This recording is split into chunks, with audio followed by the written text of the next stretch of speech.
Agbóhùnsókè sà. Àṣẹ o. Àṣẹ Má o. bínú sí mi, mo fẹ́ ní kí n receive ẹ lọ́wọ́ mi lọ tẹ fídíò yẹn. Oh, no problem, sir. No problem, sir. So nǹkan tí contribution méjì péré ni nǹkan tí mo fẹ́ contribute lórí nǹkan tó ń ṣẹlẹ̀ yẹn. Ó ní pé number one ó ní pé kí ká wo ayé ara wa lọ́dún. A máa ná akàwé, akojúwe, aka ẹ̀yìn ìwé. Ká wo àwọn tí à ń bá gbé. Ọ̀pọ̀. Ìyẹn lórí yẹn ẹ̀dẹ̀gbọ́ ọ̀rọ̀ tó ń sọ yẹn ó ń tírẹ́tì gọ́vnà wọn ni o gọ́vnà state yẹn ló ń tírẹ́tì pé tí màá yẹn bá join party àwọn pé gbogbo àwọn tó yẹ pé àwọn ti wà ń bẹ̀ pé ó máa wá jẹ gàba lé wọn lórí pé gbogbo náà máa kúrò pé APC máa fọ́ káwọn máa lọ join APC so tírẹ́tì tó ń tírẹ́tì. ọkọ̀ yìí náà gba Haúsá. Agbọ̀ díẹ̀. Àwọn Haúsá tó gba Haúsá pọ̀ lórí péjì ni. So tírẹ́tì tó ń tírẹ́tì ìjọba nìyẹn. So àwa dẹ̀ rí ẹnìkan tó wá fọ́ níbẹ̀ fẹ́mi ni pé ó kéré sí tó yẹ pé ọmọ Yorùbá kan. Ẹ bá mi láìkì ṣó yìí ẹ bá wa share fídíò yìí káwọn bàbá wa lè rí. Mo láìkì ẹ̀. Ẹ máa sọ̀rọ̀ tí mo trust ẹ̀yin. So ó bá yẹ pé àwa la wá sọ orú yẹn ní South ń sìn. Ẹ máa ti rí ẹ ti máa rí gbogbo ọlọ́pàá ti máa dé. Gbogbo níùsì ló ti máa gbé pé ẹgbọ́n kan tó ń sọ kò tí ẹgbọ́n ìbò kò ṣe kankan. Bí wọ́n ti máa put ẹni ẹ sí limelight. Ẹ máa rò pé bóyá pé ó jí gbogbo owó ayé yìí ọ̀hún ti dẹ́ṣẹ̀ kan téyàn ò darí. Àwọn nìyẹn ń sìn wọ́n ṣe tí wọ́n bẹ̀ yẹn ń sìn.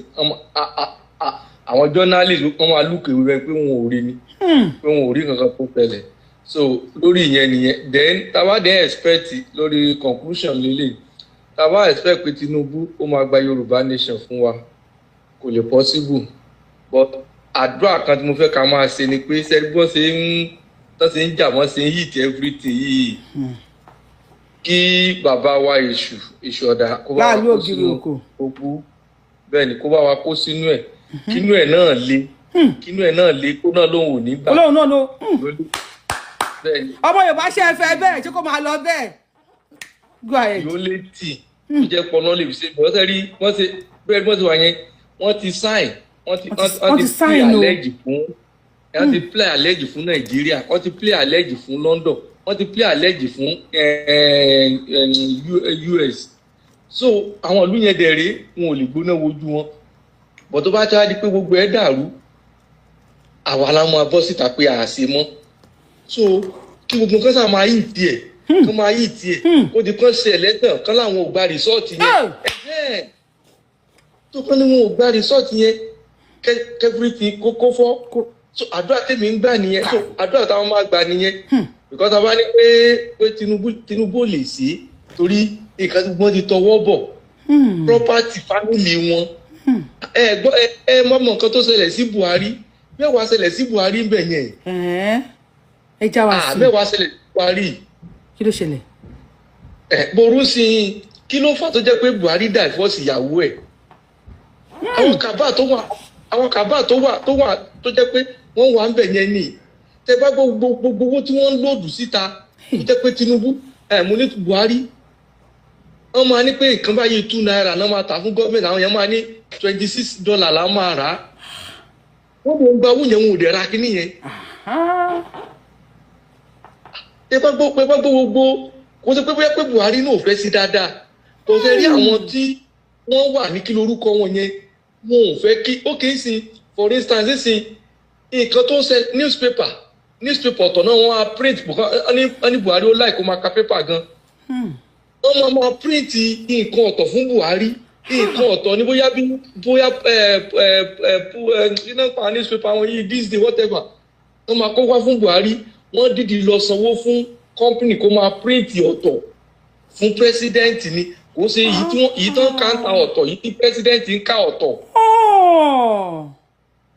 olórí burúkú ni wọ́n ní Aso Rock yẹn o so àdúrà táwọn máa gbà náà ni pé kọ́nà jẹ́ kán máa yí tiẹ̀ kókànlá náà ní gbúù kán ní ẹ̀kẹ́lẹ̀ sọ̀sẹ̀ kán ní wọn ò gbà ó aṣọpọ̀jọ́rò ni à ń pìtàn máa ṣe ó kíní kan ó kí gbogbo fọ́ síta ká náà fọ́ síta aláàṣemọ́ that's the only solution tó wà lẹ́nu wọn nǹkan tó lọ́n fi lè yọ wá nìyẹn bọ̀ pé Tinubu ò lágbára o kò lágbára kó lè pinnu yẹn láéláéláé bọ̀ pẹ́lú tó lágbára tó lè ṣe ni kò tó pẹ́lú mi náà lè ṣe o kò tó pẹ́ president ò lè ṣe o bọ̀ Tinubu ò san lórí tó débẹ̀ yẹn gbogbo nǹkan tán ní òun náà máa fẹ́ protect so nǹkan tó ṣẹlẹ̀ nìyẹn ìyá mi so ẹ máa bí tó bọ̀ mọ́. so bí ọ̀rọ̀ yẹn ṣe ń lọ nísìn the only solution ni pé kó di gbàgbós according bẹ́ẹ̀ ṣe fẹ́. abẹ́ ni o ó di gbàgbós ni o ó di pé everybody ẹ bọ́ síta àfẹ́ mọ́ àṣẹ mọ́ dáàsá mo ti sọ pé Tinubu ń tọ́wọ́ pé Tinubu ẹ fẹ́ ṣe dání àti tó ní àwọn tó lè sọ òdodo ọ̀rọ̀ sí lọ́wọ́ ó ṣe ní ká di security mú yẹn kó tètè rú wa lágbára because àwọn people yìí náà àwọn náà ti ní area boys wọn táwọn náà fẹ́ lò. bẹ́ẹ̀ ni àwọn yẹn máa kó irinṣẹ́ tọ́ wọn tí síta ni irinṣẹ́ wo làá fẹ́ kó síta. wọ́n máa pa wá bí ṣeré. irinṣẹ́ pọ̀ lọ́wọ́ wọn o wọ́n dẹ̀ rẹ́dì láti dá gbogbo ẹ̀rú so àdúrà tèmi ń gbà náà ni ẹ̀kọ́ lọ jẹ́ kí. àwọn èèyàn support yín o wọ́n ní bẹ́ẹ̀ lórí mọ́mí Yorùbá Wuyì àwọn kan sọ wípé it is unhumane to internet news he has no excuse àwọn kan ní ọ̀tọ̀ ni bàbá yìí ń sọ o lóòótọ́ ni bàbá yìí ń sọ. gbogbo ẹ̀kọ́ lọ ń ṣe. mi ò gbélé yìí rí o. ó gbogbo ẹ̀wọ̀n àánú news gbogbo wọn ṣe wà ní Aso Rock yẹn nǹkan tó ń ṣẹlẹ̀ ń bẹ̀ ó kì í ṣe ìgbà tí Tinubu náà tó náà bọ́ sí tàǹsì tó náà sọ pé you are joining my àwọn tó ń bá sọ yẹn ni àwọn ṣé ASD àbí kí náà. ó ní you are kíni ó ní you are kíni. ó ní you are joining my enemy to support my government. And you want to chase me away because of insecurity. Tẹ́ bá rántí àwọn àwọn ọmọ sùtù tọ́nà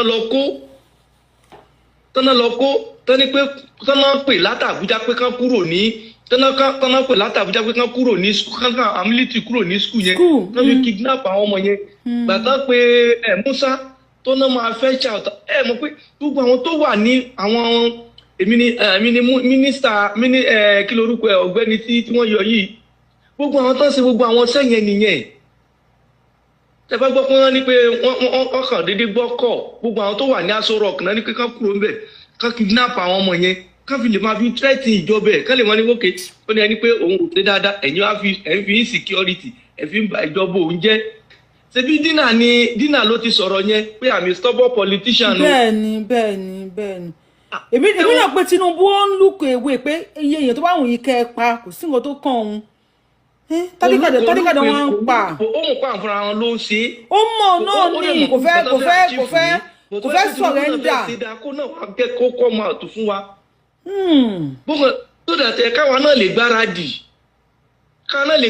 gbáradì pé òkè but Tinubu náà kò sí dáadáa sí wa náà àwọn dẹ̀rẹ́ náà bá máa sọ ọmọ níjọba Yorùbá ni Yorùbá ló ń pélé fún Yorùbá ló ń kó tọ̀ ń fún kò dẹ̀ kó kankan fún wa ẹ bá yẹ Jonathan ayé Buhari 5 billion every month bó ṣe ń pín gbogbo ẹ̀ fún wọn lọ́dọ̀ wọn bẹ́ẹ̀ ó débẹ̀ yẹn ó gbẹ́sẹ̀ lé yẹn gbogbo ibi tó ti ń tọ́ wọn níjà ní gbogbo bẹ̀ yẹn gbogbo sophisticated weapon tó wà lọ́wọ́ àwọn pípù yìí Buhari ogbówó ẹ bá mọ iye owó tí Buhari gbé lẹ̀ tó jẹ́ pé òun gbogbo mọ́ ní pẹ́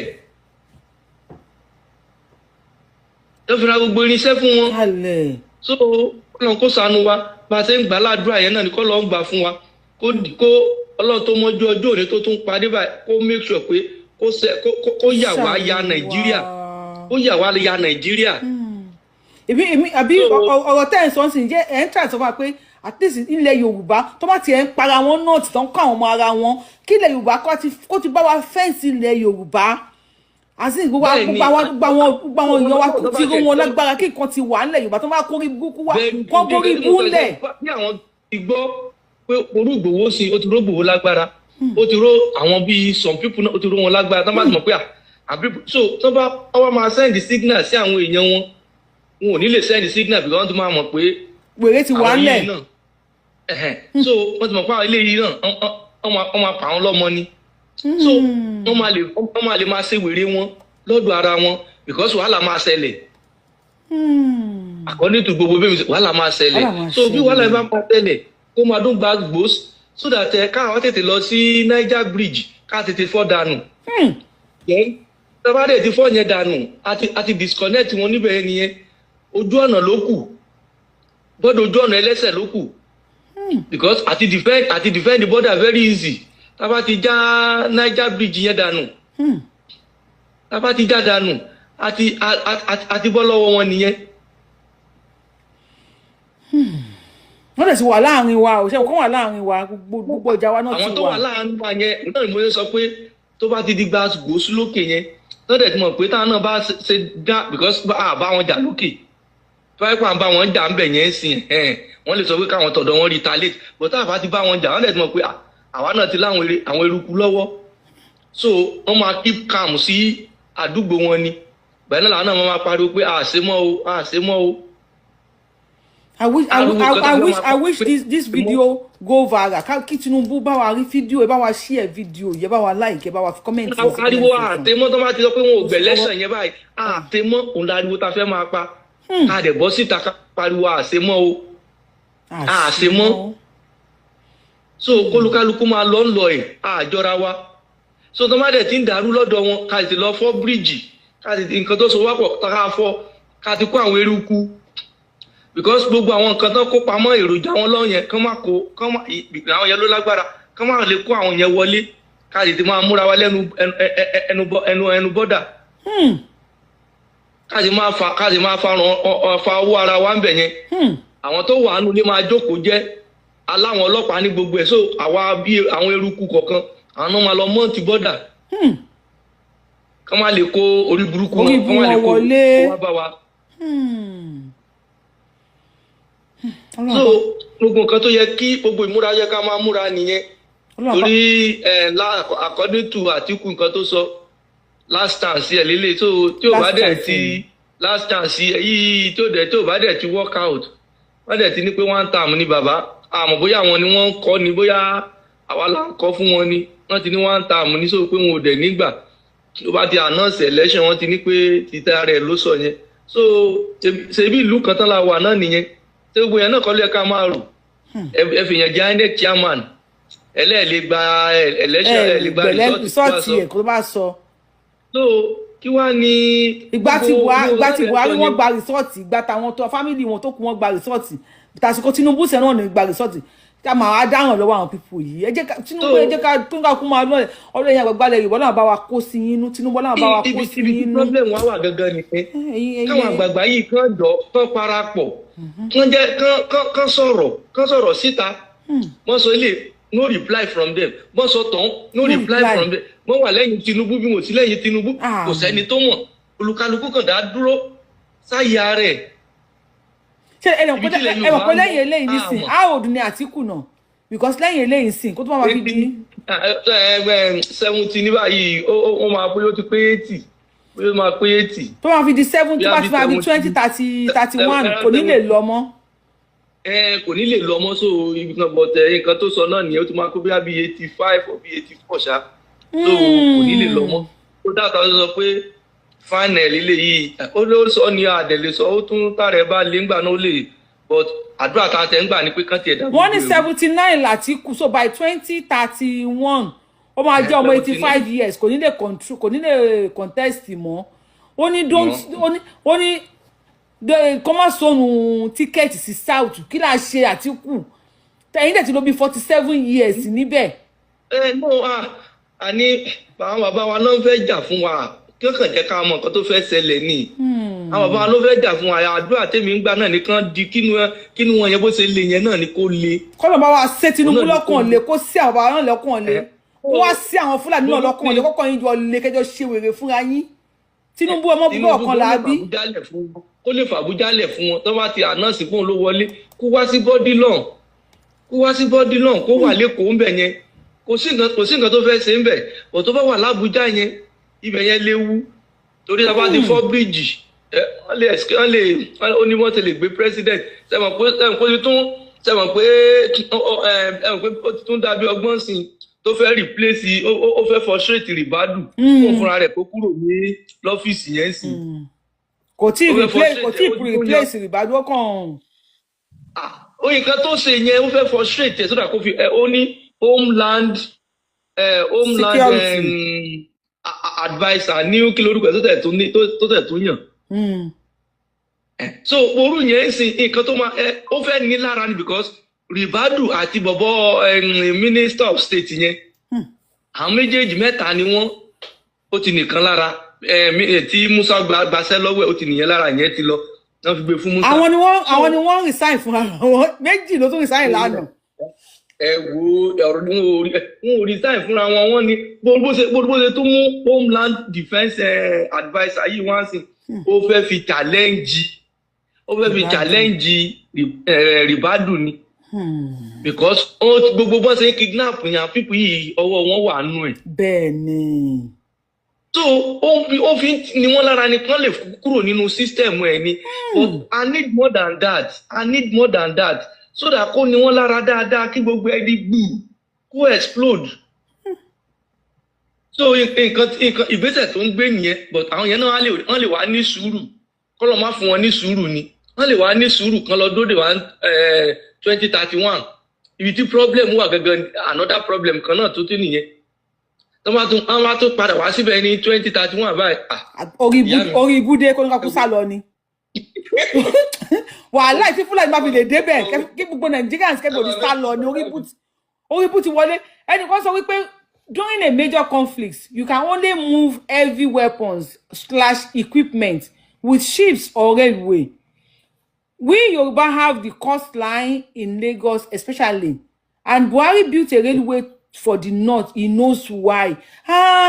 Bóyá torí ẹ̀ ni Buhari ṣe build the railway lọ sí Niger Republic. Tẹ́lẹ̀ mọ́ bí tán tó bá ayé Nàìjíríà jẹ́dé railway tán build yẹn sì wọn ò parí ẹ̀ o. Wọn ò parí ẹ̀ kó tó di pé kí náà pé civil war tí àwọn junta tán gbàjọba ní Niger. Ó yẹ kó fẹ́ kòlábọ̀ pẹ̀lú gọ́ọ̀mẹ̀ntì ibẹ̀ ní pé civilian yẹn tẹ́lẹ̀ Fúlàní náà dẹ̀ nìyẹn tó ti pé àwọn junta gbàjọba. So junta tó wá gbàjọba ń ṣe so wọ́n ti tún waste gbogbo owó yẹn nìyẹn. Lórí ibùmọ̀ làwọn pípù yìí kẹ́. Owó yẹn ni kẹ́ máa wọ́n ṣe owó tán lọ yá kẹ́ máa wọ́n ṣe gbogbo resources Nàìjíríà ní báṣubàṣu. Sórí àwọn ilé yìí mo la fẹ́ jókòó tì la fẹ́ máa bá lọ. Mo wo comment lórí YouTube báyìí àwọn èèyàn kan ginger mi we won't run no we will defend our land a máa dúró tì yín lọ́rùn wàhálà ìwéré máa pẹ́ ni tó ń wò wèrè go pa ẹni tó ń wò ó máa di gbùgbùndù ní woro sí woro.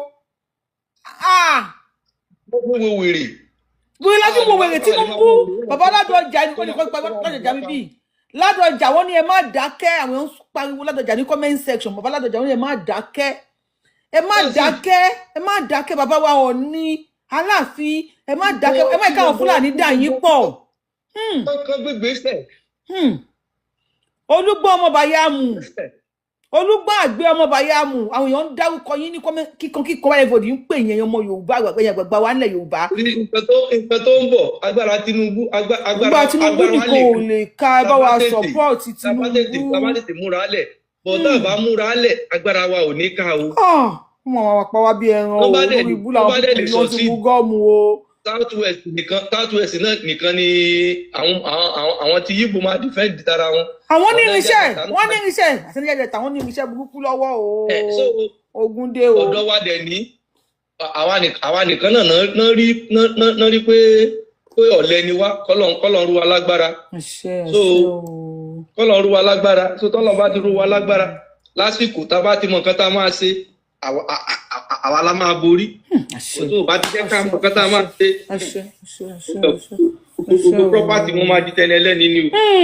Kò ní jẹ́ tálíkà nìkan àti pé ìyá tó ń jẹ tálíkà jíìmù ló wà ó ń gbé wéètì ó máa mú àwọn olówó náà dání property àwọn olówó náà máa di tẹni ẹlẹ́ni. Gbogbo ìní wọn. Tó mú yẹ̀sì. Ìgbàdí Buhari wà ń bẹ̀ gbogbo nǹkan tí wọ́n fẹ́ ṣe nìyẹn pé kán ní wá lára pé ká lè dìde ìjà pé tá a bá dìde ìjà wọ́n máa lè kàn ká wa gbogbo nǹkan tí wọ́n fẹ́ ṣe nìyẹn. hello. àwọn pẹ̀lú yà ń gbọ́ yà mọ̀ ń ka kọ́mẹ̀ntì ẹnìkan ní Tinubu máa sá lọ ni. ọbí ò tẹ̀ fẹ́ sá. mo làwọn já sí mo làwọn tó máa já sí ẹ má fọ ṣòro lójú jàre à ń gbọ́ yín sà. ìjọba gbọ́ nǹkan tí máa yìí sọ tán ni pé wọ́n fẹ́ start civil war ọ̀rọ̀ yẹn rí o kò ṣe pé kò rí o ó rí o. báwo ló sọ. Ọlọ́run ló gbé sí púpọ̀ yẹn Ọlọ́run Danjuma ọ̀rọ̀ tí màá yẹn tọ́ sọ. T.Y. Danjuma. gbogbo ọ̀rọ̀ tán sọ ó rí o but Ọlọ́run òun ló gbé wa kúrò ní gbogbo wọn ṣe plan ẹ̀ wọ́n plan ẹ̀ pé gbogbo wọn ṣe ní wá lára yẹn definitely a máa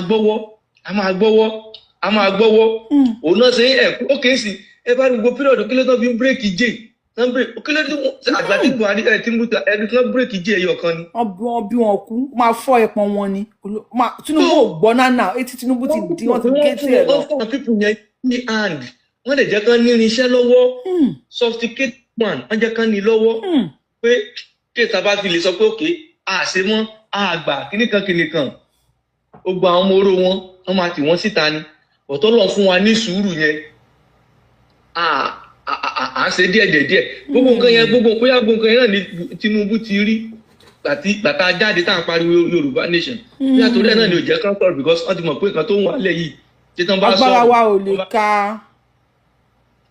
agbára wo nígbà Buhari yẹn agbára wa ò lè ka olóyè Sunday Agbede mọ̀ Ìgbòho sọ ó ti bọ́ lóyè sọ̀rọ̀ pé tó dáwọ́lẹ̀ ń gbà yẹn lóòótọ́ lajú ọmọ Yorùbá ṣùgbọ́n tó gùn yẹn bá bẹ̀rẹ̀ kẹ́ ń gbà yẹn agbára wa ò lè ká. agbára wa ò lè ká. agbára wa ò lè ká. olóyè ẹ bá mi ṣàdúrà fún olóyè ẹ bá mi wúre fún ó ṣí ojú àwọn ọmọ Yorùbá wọn bá kàn máa pa wá ní díẹ̀ àpátán ni.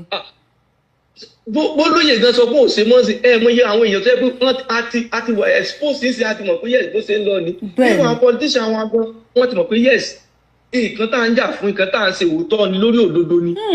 pé gbogbo kìíní yìí wọ́n ti gbilẹ̀ àbíbi wọ́n ti gbilẹ̀ àti politics ni o àti sójà ni o àtọlọ́pàá ni o àti civil defence ni o gbogbo ẹ̀ pátá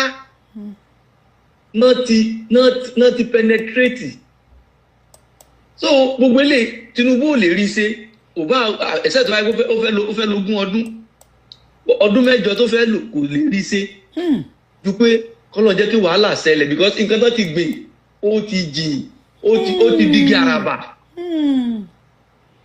digi araba so kọ́lọ́ ń kàn gbà kọ́lọ́ ń ṣàánú wa kán yìí tiẹ̀ pọ̀ káwa náà dẹ̀ kí o gbà ká kó síta ká láàṣẹ mọ́. kó di wèrè sí wèrè. olùkálùkù wa máa lọ́nlọ́ ẹ̀ without that wọ́n bá jẹ́ kó lè di 2031 tó. kì í ṣe nǹkan kan náà ẹjọ́ ẹ̀dẹ̀ fi wá ó yẹ ẹ bá wa bẹ̀ ó yẹ ẹjọ́ ẹ fi wá lẹ̀ ẹ máa lóun lóyún kà máa lọ àjọra wa.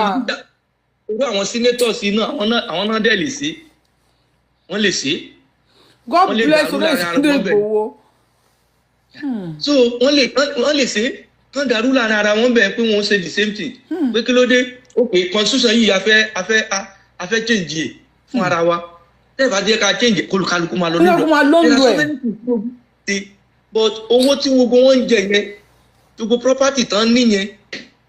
táwọn Fúlàní bá gbé gbóngbó dé sọ́mà lè dúró tó máa fọ́ọ̀gì mọ́ wọn tó fọ́ọ̀gì mọ́ gọ́fúnà lẹ́yìn ọ̀hún tẹ́yìn ẹ̀sùn ké báyìí ṣé wọ́n máa lè dúró property.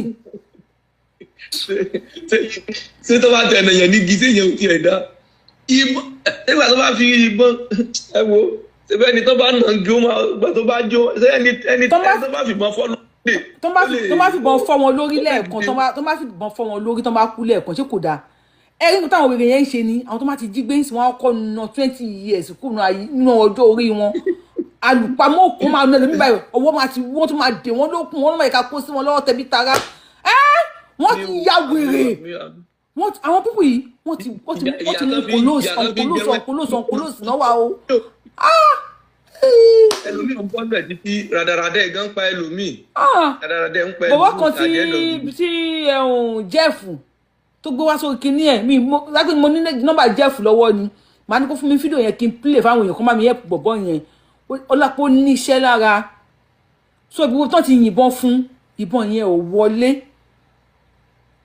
so àwọn òbí ó ti kú níbẹ̀ tí ìbọn yẹn ò wọlé ó ti wá ẹ bá mi lọ sórí péjì Jeff Owólẹwà ara àwọn actor tó máa ń sọ̀rọ̀ yẹn ló gbé bọ̀bọ̀ yẹn wá so bọ̀bọ̀ yẹn sunkún náà ò tí ì fọ́ tí kò mọ̀ kó òun ní stroke ó ní ẹjọ́ so lọ́pọ̀ ìbọn yẹn ò wọlé sí ara ẹ̀ kí ni ẹ wá affect ẹsẹ̀ náà wọ́n tiẹ̀ wá ná ẹ mọ̀ ìbọn wọn lálá yẹn náà yìn fún so ó ti wá fẹ́ paralyze ẹsẹ̀ yẹn ó ní bọ̀sùn pàpà tó ní òun ti kú tí wọ́n lọ bọ̀bọ̀ tó ṣe fídíò yẹn ó rìn online tó sọ pé ẹ̀wọ̀n ti mọ ẹwọ́ bí wọ́n ti pa àwọn ní o bọ̀bọ̀ yẹn ṣe fídíò yẹn rìn last year ẹ lọ sórí Jeff Owólẹwà ẹ lọ bá mi wo fídíò yẹn bọ̀bọ̀ yẹn ló ṣe fídíò yẹn ó tún wá play fídíò yẹn last year bọ̀bọ̀ yẹn ṣe tó sọ pé wọn mọ́tò àwọn wọn ti kí ni kan kẹ̀kẹ́ wà ní gbogbo mọ́tò yẹn bọ̀bọ̀ yẹn ni mo fẹ́ rántí sim yẹn bọ̀bọ̀ yẹn ni ló ti wá padà wá kódà kò fẹ́ jọ mọ́ gbogbo ló yẹ fine tó fi dread sórí yẹn orí Jeff Owólẹwà ní péjì bọ̀bọ̀ yẹn tó máa ń sọ ara àwọn star ni actor ni olùgbé bọ̀bọ̀ yẹn wá gbogbo dread orí ẹ̀ gbogbo dread orí ẹ̀ kò tẹ̀ jọ dread mọ́ ó ní tó máa dijú báyìí wọ́n kàn máa rí wọn ni ara wọn máa gbọ̀n so ẹsẹ̀ yẹn ń kú. kíní yẹn trauma yẹn kò ń ṣe dáṣà ṣe sọ fún àwọn ẹsẹ̀ ẹ̀hún ìbọn bá ní ẹsẹ̀ ìbọn bá ní ẹ̀yìn so ẹ̀yìn àtẹsẹ̀ egungun náà ló síbẹ̀ so ẹsẹ̀ yẹn ń kú ẹ̀yìn látẹ̀yìn ẹjọ́ lóhun ò tí 40 years tí wọ́n yẹ kó máa kó ní stroke ara onítọ́wọ́ apá wọn á kú ẹsẹ̀ wọn á kú Jeff náà lóhun tí òun rí ẹjọ́ tako bá lè fún mi ní fídíò yẹn ni má gbé sórí péjì mi bọ̀bọ̀ yẹn sọ account number máa pin account number tẹ́ bá kọ comment síbẹ̀ pé tó bá lè fún Yorùbá Wuyi máa pin account number ọ̀bọ̀ yẹn a máa pin ẹ̀ sí ibi kọ́lọ́n jẹ́ kí àwọn èèyàn lè bá wa help ẹ̀ ó dé òun ti ná over 4 million àbí how many million ló lóun ti ná mo tún wá ní kó ó dẹ̀ ló máa ń bá èèyàn ra mọ́tò ni àwọn tó máa ń bá èèyàn ra mọ́tò yẹn ni wọ́n tún ní kó lọ mú ẹ mọ Jeff Owólẹwà ó pupa báyìí ara àwọn actor wa ni ó máa ń gbé àwọn èèyàn wá sórí show ẹ ṣe gan bàbá wa dúpẹ́ gan ni Elédùmarè bá wa bùkún yín ẹ ṣe wọn dúpẹ́ à ń bá bọ̀ wàhálà mo ti gbàgbéra lọ sóyún ti padà in fact wọ́n kàn sọ àwọn èèyàn wa di handicap kalẹ̀ nírú yẹn náà sọ ọmọ kékeré ó ní ìyàwó òun bá ó nígbà mi òun ti sojú ìyàwó òun máa dín pé ẹgbẹ́jẹ́ pé ó tó dà pé ó ti fẹ́ máa kó sí òun lọ́pọlọ ó ní báwọn ṣe ń lọ lójú kíní báyìí ó dárúkọ èèyàn tó kú ó láwọn àwọn mẹ́ta kọ́kọ́ ṣubú ó láwọn mẹ́ta yẹn ṣubú báyìí ó náà tó bọ́n sí wọn ni pù wọ́n yìí tẹ̀ help wọn lọ sọ́run àwọn ọmọ yìí ti fa gọ́ọ̀mù Tinubu ẹ gbà wá ẹjẹ́ adádúró wèrèrè o àwọn ilé òṣè bá gbé wọ́n ti mú yálà bá a gbọ́n sókè. ẹkú ètò wọn. mami ẹ̀ ní dáàmù wọ́n ti mú orí ibú lórí ikú làwọn ọmọ yìí. everybody ó ti sóyàn. ó ti sú wa. ṣe rí gbogbo ẹwọ́rú bọ̀bọ̀ tẹ̀ sọ lẹ́ǹkan ní pé Jeff kìíní kan. Jeff Owólẹwà ní péjì ẹ̀. wọ́n ṣe gbogbo ẹ̀. no ní péjì ẹ̀ tó gbé bọ̀bọ̀ yẹn wá ni o Jeff Owólẹwà ló gbé ẹnìyẹn wá. ok. ó wà lórí YouTube ẹ̀ lọ́wọ́ mi wo péjì yẹn jọ. ṣé mo máa wò pé ṣé bàbá Tinubu ń rí gbogbo àwọn tí wọ́n ń pa tí wọ́n ń dì pẹ̀lú yìí lẹ́nu ọjọ́ mẹ́ta ìtì ẹ̀ wá lè dóyẹ pé wọ́n máa ní kán mú owó wá tó má dẹ̀ fún owó wá wọ́n á dẹ̀ pa wọ́n. onítàn. so ṣé ó yẹ kán ti mọ̀ pé àwọn kinní yìí ogun jà àwọn tó ń bá jagun wọn ò mú nǹkan kan dání wọ́n wọlé wọ́n pa wọ́n ìyẹn gan ló burú jù. láti ọjọ́ yìí tí wọ́n ti ń bá kinní bọ̀ mo rántí bàbá Tinubu iná sọ pé àwọn Fúlàní náà dà àwọn Yorùbá ńgbà àwọn wò pé ó ní bó ṣe lè fọgbọ́n gbà nǹkan náà gbogbo ìgbà tí àwọn Ìgbò ti rí handwriting yẹn wọ́n ti kó nǹkan wọlé. orí ibú iṣẹ́ náà ti kó wọlé. wọ́n ti kó nǹkan wọlé Yorùbá sì ń wá agbára tóun bá débẹ̀ wọ́n á change ẹ̀ wọ́n tẹ̀ ń bá dìlì yìí wọ́n ń ṣèyàn. wọ́n ṣe yan àwọn tí tẹ́ bá rí wọn wọ́n wà lórí Facebook bọ́n ṣe wà yẹn púpọ̀ nù wọ́n ti darapọ̀ mọ́ Yorùbá gan-an ṣé Yorùbá ń jẹ́ Abubakar wọ́n fi orúkọ Yorùbá kan sáàrin wọ́n fi orúkọ bíi tàwùsà báyìí sínú ẹ̀ lóríṣiríṣi tẹ́ bá lọ wo kíní wọn mo tiẹ̀ swipe wọn kan tí mo send photo mo ní màá send ẹ̀ kẹ́kọ̀ọ́ wo 2 or 3 of them.